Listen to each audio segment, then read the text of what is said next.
Onze gast van vandaag is Loay Al-Sharif, een vredesactivist uit Dubai die zich de afgelopen jaren verrassend uitgesproken heeft als vriend van Israël.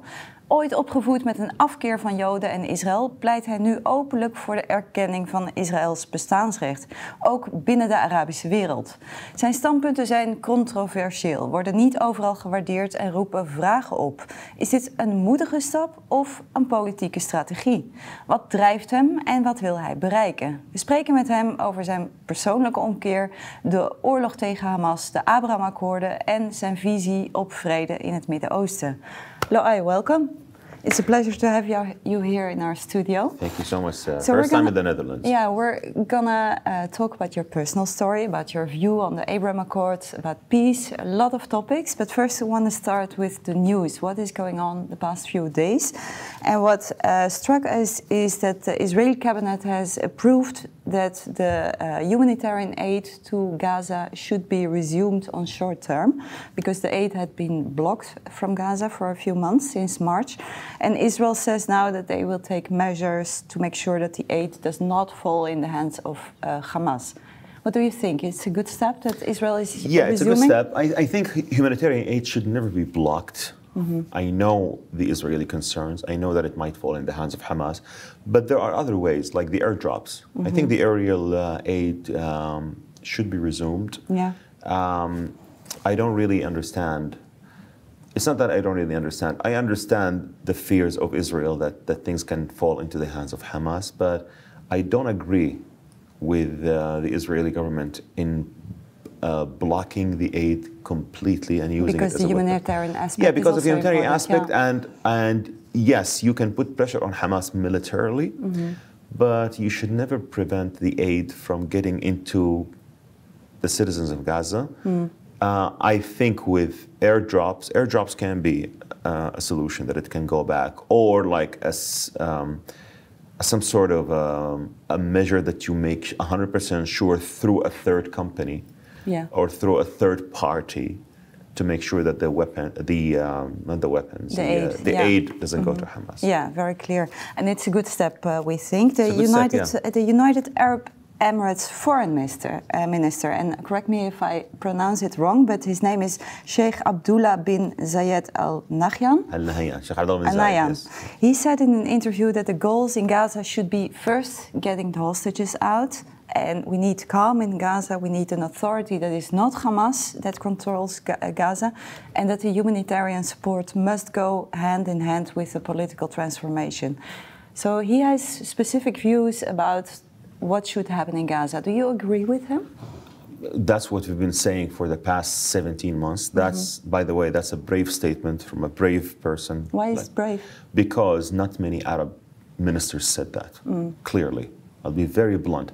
Not many Arab ministers said, get the hostages out. No. No one said Hamas should not be out of the picture for the next period or for the next post-war period. No one said that explicitly. Because? I've read. I'll tell you my opinion. I know that so many governments are against Bibi. Netanyahu. I totally understand that.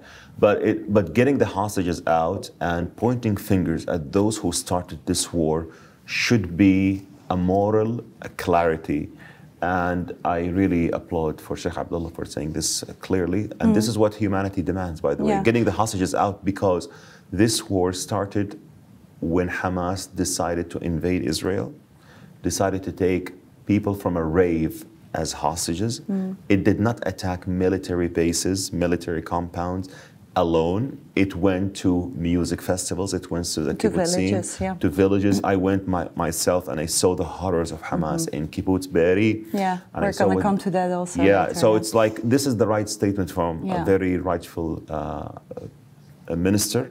And he hit the nail on the head. Yeah, we also see that also in the Netherlands, the topic raises many emotions. Last Sunday there was a big demonstration in The Hague. About more than 100,000 people attended, and their message to the Dutch government was that they wanted to draw a red line, actually to say to the government, you should be more harsh to Israel, so that they would stop the war in Gaza.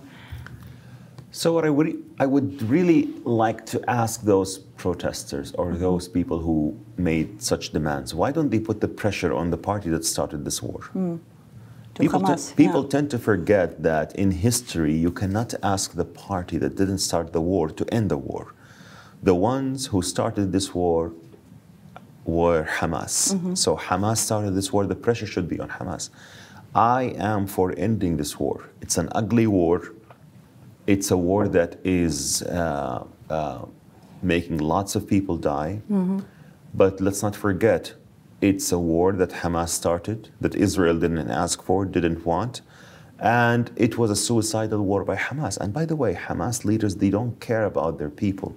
They consider their people's lives as tactical losses. So those people should be demonstrating against Hamas. Yeah. They should put the pressure on Hamas. They should put the pressure on those useful idiots in Europe. Are you surprised that they're not standing up against Hamas? Yeah, I think they are thinking that they are doing the right thing because they know that Israel is a democracy that would not take their take their demands as they would take their demands as this is like freedom of speech and things like that. But I think that they are not fully aware of the dynamics in the Middle East, and they don't really understand how things go. The real pressure should be on Hamas. Yeah. Hamas started this war. Hamas can end this war yesterday. They just have to release the hostages, disarm, and leave. Israel or any other state would not be stupid to allow a militia on its borders that promised to repeat October 7 again and again and again. Imagine if there was a militia that went to the United Arab Emirates or Saudi Arabia and killed, so the population of United Arab Emirates is 85,000 kilometers, but it's like 10 million people. And the population of Saudi Arabia is 30 million people.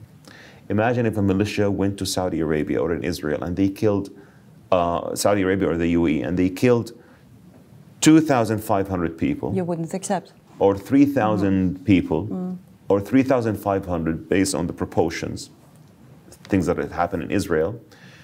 Imagine that a militia that did so is not completely destroyed and it would be allowed to rearm again. Yeah. No one would accept that. No one would accept that. And Israel will not accept that because Israel now is fighting for its life. Yeah. Let's talk about you personally, because you were raised in Saudi Arabia with deep Islamic convictions. What changed your heart from hostility toward the Jewish people to love and respect them? By the way, not to the Jewish people alone, also to people like yourself, Christians. Yeah, Christians. So Jews first, Christians second, yeah. Yeah, so. What made a change in your thoughts? I do remember I called the Christians when I was young what we were told to call the Crusades. The Crusaders. The Crusaders, yeah. الصليبيين. Not Christians, المسيحيين, الصليبيين, the Crusaders. So the mentality of the 12th century, I would say, the times of King Philip and King Richard Lionheart and Saladin and Nuruddin Zinki. I do remember this was the terminology that we were using in the schools of Tahfidh. So what did you say about Jews back then? Jews back then, children of apes and monkeys, yeah. The enemies of God, the enemies of Muslims. Those who don't respect God, those who violated the law against Moses, those who don't deserve to be alive. Yeah, of course, but this is what we were indoctrinated with. This is what you know. Yeah. The real change of heart, or the real, how to say this, the real awakening happened in Paris, France, when I signed up for a homestay program with a Jewish family. And the rest is history. But this was the real pivotal point. You stayed with a Jewish family in France. For the first time. Did you know that you were going to stay there? It was not actually known to me that they would be Jewish. They would be French, but Jewish, no. And that was my first encounter. So what happened? Sarah, many people who hate Jews haven't met a Jew in their life. Many of those who hate Israelis haven't met an Israeli in their life. Religious hate is lethal. Religious hate is dangerous. Religious hate would end in causing harm not only to the person, but to the entire group. Yeah. of people. Yeah, but you met a Jewish family, and in the years before you were convicted that the Jewish people were sons of apes and pigs. Yeah, and they are the enemies of Muslims, the enemies of Islam. But that contradicts each other. So what happened there? That needed some sort of an audacity, courage to confront your old bad ideas and debate and to somehow, if you are so sincere in reaching the truth, I believe that you would reach it one day. You mean a debate in your head? The debate in my head, yeah. I was having lots of struggle. But the encounter with the Jewish family gave me the opportunity to learn from the source. In the Arab world, Egypt, Saudi Arabia, also in different parts of the Arab world, we learn about Judaism and about the Jews from the most anti-Semitic Arab professors in universities, in media, in social media even back then when it was social media, back then they were called the forums. So the forums were like the social media back then. So, or in Arabic, al-muntadayat. So we thought that we were the experts because we learned from the most anti-Semitic professors. But then you were in Paris with a Jewish family, and then you came back home, and your worldview completely changed. I decided to learn more from the source, not from the adversaries. I lost trust in so many Muslim scholars. That was my biggest disconnection with radical Islam, not with Islam as a faith, but with radical Islam. Sarah, there's a difference between radical Islam and Islam spiritual Muslims and radical Muslims. So I always say a Muslim, if he wants to pray, he can pray peacefully in a mosque or at home. A radical Muslim, when he wants to pray, he shuts down the roads in Amsterdam, in New York, in London to pray. Why do you need to shut down roads to pray? Because it's not a ceremony for prayer.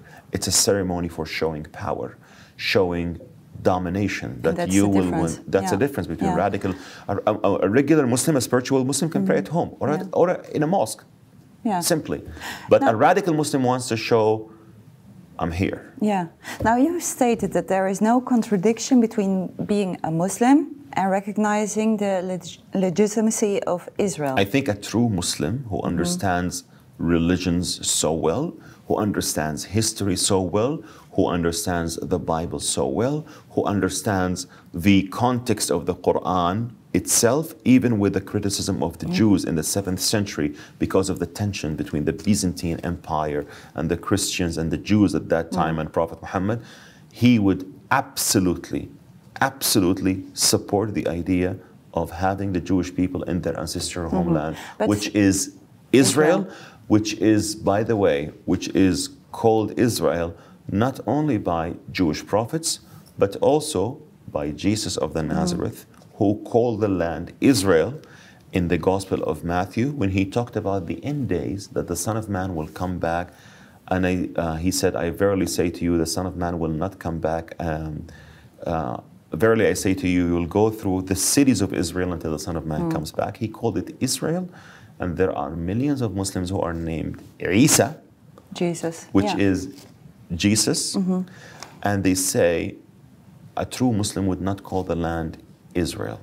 But they are named after the person who called it Israel. Because last weekend you were one of the speakers at the conference of Sidi.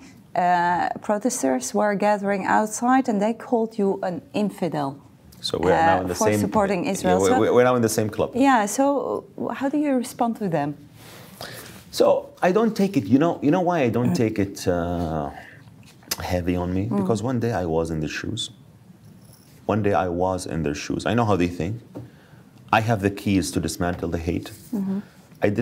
I was not offended. Did you give them the keys? I gave them the keys when they shouted at me and they said, "Free Palestine." I said, I absolutely agree with that.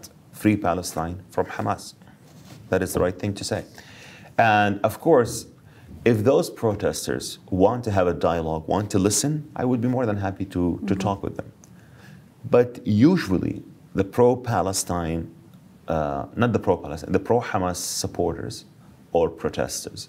They don't really want to talk. They want to shout, intimidate. They can intimidate white, European, American Gen Zs. They can intimidate white Westerner, but they cannot intimidate an Arab Muslim who was once in their shoes, defeated the hate with knowledge, facts, and the truth. They cannot intimidate a person like me. No. I became invincible because I know Islam inside out. But still, it touches you inside. If somebody calls you an infidel, it's not really a fun feeling. Yeah, but it was like I was like, I'm so sure the protesters would not be able to read one page of the Quran without making a mistake. To me, I memorized the Quran at the age of 17. So I don't think I'm an infidel. But I'm just saying that, they are so angry, they have no common sense, no knowledge. And if they are willing to listen, I would be more than happy to discuss it with them, especially that they know very well that I know Islam inside. Sarah, I know Islam inside out. I'm not bragging. This is the fact. I know it very well. So I can absolutely debunk their lies and misinformation. Okay. So you've been in Israel also after October 7th. You visited sites like Kfar Aza, Kibbutz Be'eri, as you just mentioned. And you even produced a documentary on the October 7th massacre in Arabic. What was your goal about showing the Arab world what happened on October 7th? That's a very good question. I have two types of audiences, or three types, I would say. English-speaking, Arabic-speaking, Hebrew-speaking. Hebrew-speaking. So the Hebrew-speaking and the English-speakings are overlapped. So mainly, let's say, English-speaking. An Arab-speaking audience deserve to also learn more about the truth that is kept away from them in the Arab media. So what did you tell them? So I told them that this war really started on October 7 when Hamas decided to invade Israel. I explained the difference between what they have in mind when it comes to occupation. Let me just explain on this. In the Arab media, they say the occupying Israeli army, Jaysh al-Ihtilal al-Israeli. What do they mean by that? Occupying. In the Arab mentality, all the land of Canaan or British Mandate Palestine is occupied. In the international law, the occupation or the disputed lands are the West Bank and Gaza. Yeah. But that is not the mentality in the Arab media when they talk about so-called occupation. So they really want to end, when they say they want to end the occupation, they want to annihilate Israel. From the river to the sea. If you push them hard, they would say, no, we want the two states. I know the tactics very well. I know the openly evasive dialogues that run in Arab media. Tell me something about that. What kind of dialogues? So, for example, I just told you, so when they say, as long as there is an occupation, resistance is justified. So you explain to them that Hamas invaded parts in Israel that, according to the international law, it is not a Palestinian territory. It is an Israeli land, even according to the international law that you always say, الشرعية الدولية, or the international court or the international law, according to the international law. So Hamas invaded parts of Israel, not a Palestinian territory or a disputed land. But in the Arab media, so many Arab media channels, when they talk about the occupation, they really mean all the land of British Mandate Palestine is occupied. And then just the resistance is justified. What kind of resistance, Sarah? What kind of resistance? Well, that's what they say. They say there has been 75 years of occupation, there has been Palestinian displacement, there has been apartheid against Palestinians. That is, of course, that is logical that people go to arms. That is absolutely preposterous, the apartheid and everything else. But let me just get it step by step. So, there is an oppression, you're saying, right? And you are resisting. Let's say that you invaded a Palestinian territory in order to liberate somebody. Okay. Please pinpoint a dictionary where kidnapping a toddler is resistance. please pinpoint a dictionary where going into a rave, kidnapping women, children, elderly, raping women is resistance. Yeah. Point to me a dictionary where throwing a hand grenade by the Hamas terrorists in a bunker, a grenade after a grenade after a grenade, to people who are not armed, people who run away with their lives, is resistance. Yeah. By the way, 6 million Jews were perished in Europe. Have you ever heard of a Jewish suicide bomber? Why not? I was oppressed. I want to liberate my people. I want to blow myself up amidst the Germans in order to grab attention to my cause. Yeah, but that didn't happen. That didn't happen because the mentality is different. Yeah. The mentality is different. The Jewish mentality is to succeed. The Jewish mentality is to build. But the death cult mentality of so many radical Islamists that influence the Palestinian people, the majority of the Palestinian people, unfortunately, is a way that they love death more than other people love life. So you made this documentary for the Arab world in Arabic. What were the reactions? Did you get positive reactions or critical? I didn't publish all the episodes. I published just a few. And I really reached out to some Arab media channels to broadcast this. They said this is They said this is too much, we cannot. Some of them are even in countries that have relations with Israel. They didn't accept. So I understand. So social media is thank God we have social media. Thank God we have social media. Social media. So I stopped publishing the rest of the episodes because I want to have a big campaign that would help boosting these videos to reach a wider audience. Yeah, you want to reach the whole Arab world. I want to reach the whole Arab world to know the truth, because there is nothing called apartheid in Israel. There is nothing called open air prison. By the way, I have so many Arab and Muslim friends who are Israeli citizens who told me in the face, I would never want to live in any part of the Arab and Muslim world except Israel. Because? Because they have full rights, because they believe that their dignity is kept, because they know that it's a Jewish state, but they are treated so well and they can thrive, flourish, and achieve what they want. Yeah, but still, you have social media. You have a big reach among English speakers, Hebrew speakers, and Arab speakers. But specifically focusing on the Arab world, what are the reactions that you get as a person for speaking out for Israel? Yeah, you get lots of hate, but you also get lots of love from people in Europe, in America. Israel is not hated, Sarah. You really want the proof? Eurovision. Who won the popular vote? Israel. Yuval Rafael. Yeah. Israel. That sends a message. I think the moral clarity in so many people, the moral compass is in the right direction. Yeah. So yeah, you receive lots of hate because you speak for the right of Israel to exist and the right of Israel to defend itself. And by the way, the right of Israel to exist should never be disputed. Should never be. It should be undisputed. I was in Rome a week ago, and I visited the Arch of Titus. The Arch of Titus is a great proof of Israel's legitimacy, because it's not just, how to say this, a monument. No, it's a monument that has the story of people carrying the menorah from Judea. What does that tell you? It tells us that the Jewish temple was there, because the menorah... It's a proof of the temple, yeah. Yeah, but in the Arab media, you know what they call the Jewish temple? The so-called Jewish temple. There was never a Jewish temple. Oh, by the way, it was in Yemen. Yeah. But do you see a change in the Arab world? Slowly. Towards Israel? Slowly but surely. You do? I believe now in the times of war, it's difficult. I understand that. People are emotional when it comes to wars. And as I told you, it's an ugly war that Hamas started, that Hamas sparked, that Hamas made a suicidal decision. By the way, when you hear the words of Hamas leaders when they speak about their people, you know that you will understand why so many moderate Arab states like the UAE fight Islamists. Because these people are psychopaths, are delusional. They don't care about the lives of their people. You know what a leader of Hamas said 2 days ago?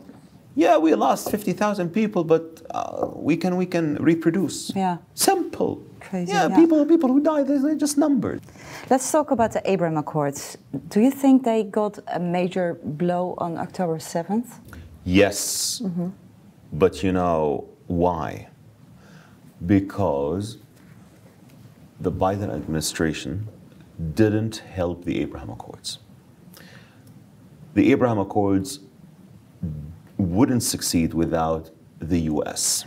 We need a strong American administration to boost the Abraham Accords, to help the Abraham Accords to stand on its feet. Why is the Abraham Accord so important for the Middle East? It is so according to you? because it is the right thing.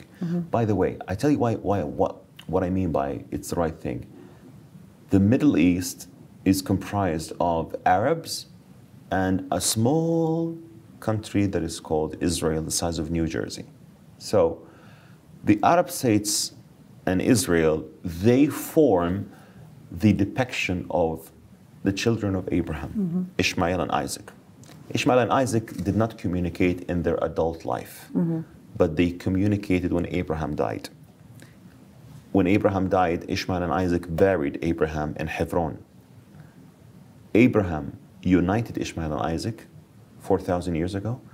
Abraham Accords united Arabs and Muslims, Arabs and Israel and Jews 4,000 years later. So it is the right thing to bring the children of Abraham together. We have two holy sites, one in Mecca, one in Medina. Jews have one only site, which is Har HaBayt, the Jewish temple in Jerusalem. That was their capital for so many years. It is the right thing because it brings Muslims and Jews, Arabs and Israelis closer in a region that needs to stay away from wars, chaos, and anarchy. Are you optimistic that the Abraham Accords will grow? And, yes, especially when all the countries will especially when this war ends. By the way, when this war ends, many will realize that Israel was not fighting a war on its behalf. Israel is fighting a war on behalf of humanity.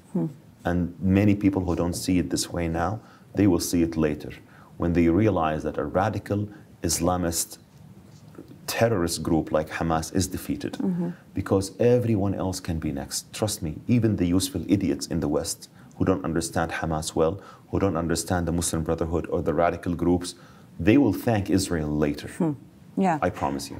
What would you say to Christian people here in Europe or in the West who are unsure about which side to support in this conflict? A true Christian must stand with Israel.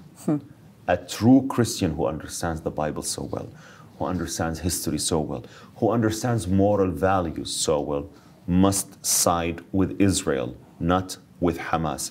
And by the way, I side also with the Palestinian people to live in dignity. It is not mutually exclusive. You side with Israel in its war against Hamas, but you also side with the Palestinian people because I always say the Palestinians deserve to live in dignity. The Palestinians, I don't agree with those who say all Palestinians are Hamas. This is not correct. So being with Israel is being on the right side of history. Israel is fighting a battle for all humanity. And I want to say to Christians for Israel, by the way, you are the true Ansar Allah. So Which is? Ansar Allah is the group name of Al-Houthi. Al-Houthi, they call themselves Ansar Allah, which means supporters of Allah. You know who are the real Ansar Allah in the Quran? The disciples of Jesus. Thomas, John, Matthew. So the Houthis are named after a Jewish group that they were calling themselves the disciples of Jesus of the Nazareth. They are not the real Ansar Allah. Christians for Israel and evangelicals and those who support the Jewish state are the real Ansar Allah. Loa Al-Sharif, thank you very much for coming here. Thank you so much. A real pleasure. En u thuis ook bedankt voor het kijken naar deze uitzending van Christen voor Israël. En u kunt op de hoogte blijven over de actualiteit. Ga naar onze website cvi.nl/actueel. Daar kunt u allerlei artikelen lezen en ook deze uitzendingen en onze podcasts. Nogmaals, veel dank voor het kijken en graag tot de volgende keer.